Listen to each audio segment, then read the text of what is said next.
This is Comic Burrito, a podcast. I'm Todd. I'm Cole. And I'm Nick. And we're counting down our top 10 favorite horror/Halloween books. Yeah, and today we are going to be talking about Something is Killing the Children, Which comes in as on our rankings. Two. Wait, what's killing those children, though?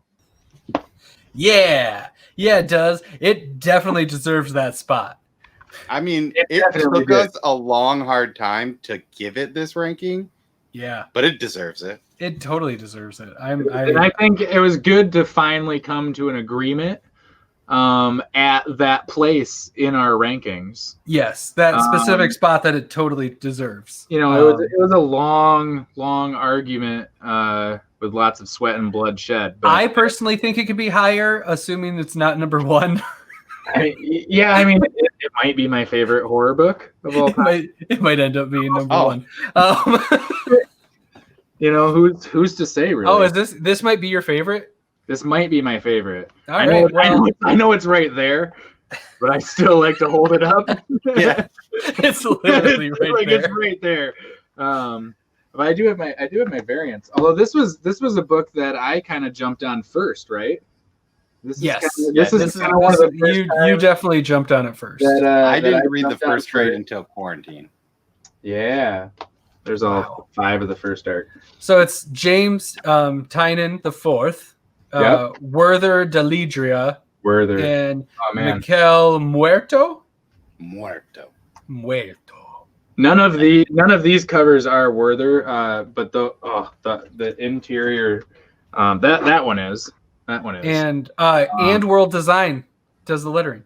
One of my favorites. Oh, yeah.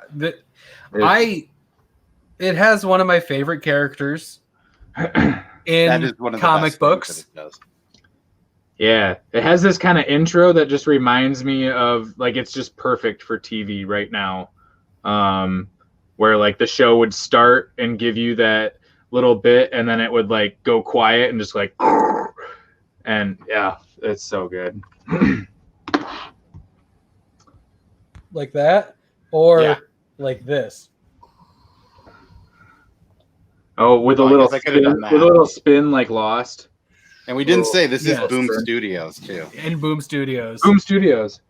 Yeah. I heard about it really early before it came out, and I don't know why I got excited about it. But it was one of those that it was very early, just add to my poll, and just really, really got into very quickly. It's one of the few that I don't often will finish like a number one and like immediately just like flop the book back over. And I definitely did that with Something is Killing the Children. A lot of times I won't read a book twice at all. But twice, like immediately in a row, is a pretty big deal. And as of recording, we're on 7, right? 8? 8. We're on 8. We're on 8. Yeah. The first arc is stellar. It is maybe one of my favorite arcs in comics. They did it so well. And this second arc is shaping up to also be fantastic. But my goodness. It kind of dipped a little bit. For just a second. There was a lowest point, I think, of overall, but it's definitely picked back up. I think it just quickly joins all the other books on our list of a highly ranked horror book. You know, the imagery and art is just it's very specific, and I don't know, it just does everything that I like. My only gripe, if I have one, and it's not really one, is that he uses a lot of full page spread. And in reading, I don't think this is any spoilers here. And in reading, like digitally especially, you'll get that where it's 2 pages. I mean, you can turn it and it makes it a little bit better. But reading it in a book, especially if you're one like me that doesn't like to like fully flatten out and crack open your book and stuff, some of it's a little bit hard to follow because it's on the crease and stuff for me. But it happens not at like just the centerfold. It happens like a couple times throughout the book. Yeah. I think for this book, it's fine. This is Erica Slaughter also happens to be one of my favorite characters in comics. Mm-hmm. She's awesome and badass and makes the book for me. Oh yeah, for sure. On my first read, I was definitely not sold on it until I finished it. But on my second read, I don't know what it was, but that first issue where like it's all they're all talking about like horror nightmare stories. Mm-hmm. It took me forever to finish that issue. Oh, I really liked it. That pulled me in. And like, but then the second time I read it, it was a lot more like captivating for me than the first time. And maybe it was just kind of like I knew what was going to happen. And like I think the first time it was just, and maybe it was I call it the Napoleon Dynamite effect, where something is overhyped so much that is just like not even funny when you first see it. And like I don't know if it was like that, but definitely the second read for me, because obviously we reread it for this, it went a lot quicker, because a lot of people talk about the pacing in this book moves very quickly, and it seems like for the first 5 issues it took me a lot longer to read it than I assumed it would. Oh, no, I wouldn't say it's like a quick read, but it does. There's a good amount of dialogue in it. In that story. Yeah, but I wouldn't say it's like a fast like sit down and just jump through it. But it does. I don't get like stuck on stuff. It's one that it's like I'm just like and next and next and next and next. Like it's just going through it. The synopsis ish is there's monsters, and then there's people who kill monsters, and they're in Wisconsin.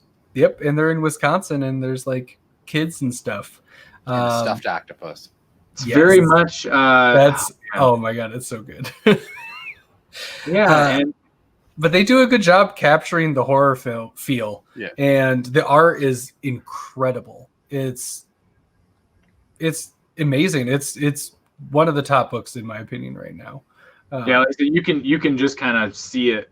I said you can just kind of you're watching a Netflix show when you read this book. Yeah. It's just. It's right there, and that's what I think the flow kind of is more what they mean by that, is just how you're just kind of like, and you're just enjoying it and just going through it, and then it's done, and it's like, okay, and next one. Yeah. Yep. But there's some cool monster concepts that I don't know if it's super new or anything, but there's a cool dynamic. I don't know how spoiler-y we are being with this, really, but with certain people being able to see what's going on and isn't is kind of a cool little thing. With the kids, you can definitely tell that the main boy character is just James as a child. So his name is also James. And his name is also James. It's telegraphed pretty good. Yeah, but my daughter calls him Terry. So it's a really fleshed out character because he's just writing himself and probably about a lot of things that he's afraid of and, that maybe other people can't see. And there's some cool concepts, I think, going on underneath it that might be flying under the radar a little bit too. So it's just a cool book. I like it with the rereads to kind of pick up on some of that stuff that I missed the first time through. But I agree. It's definitely one that I'm excited to get like a hardcover edition or something, so I can like just easily go through the entire story. Mm-hmm. Especially if it just keeps up this quality, it's going to be a classic for me. Easy classic. It's James Tynion is like his. I feel like this is his sweet spot. Getting to like write a story like this and definitely put his own personal experiences in it while being very fantastical. It has a lot of similar pacing, I think, to The Woods. which is another kind of probably would be if I could make like a horror list of just James Tynion books, I guess, but it would just be all of his horror books, I guess. So, where would this rank on your list of his horror-related books? Oh boy, there's so much more. I mean, it would be this. Let's insert here. It'd be this or The Woods. And The Woods has 10 volumes out, where this has 1.5. Yeah, it's a little different. So I'd probably give it to The Woods, but I would expect this to surpass it, even if it only goes for 3 arcs. If it keeps pace, I think it would be a contender for that. Awesome. Much recommend, obviously, since it's in our top 10. A much deserving 2 spot. Cool. All right. And we all have bandanas for it. We did all get bandanas for it. And we gave one away way back when, in the early Burrito days. Back before he made it big and left us all behind. Yep. You know who we're talking about. Yeah, obviously. Cool. All right. Well, thanks for getting wrapped up with us. Catch this from Boom Studios. Something is killing the children. I'm Todd. I'm Cole. I'm Nick. And this was 10 Books of Halloween.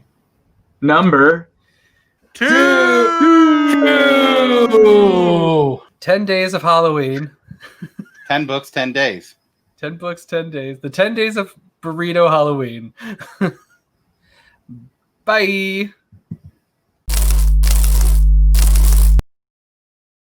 Wait, what's killing those children, though? It's fucking Nick. Is it something or is it everything? No, it's Nick. It wasn't me. But they were murdering me on the counter. They were butchering me on the counter. It wasn't me. Yeah, it was.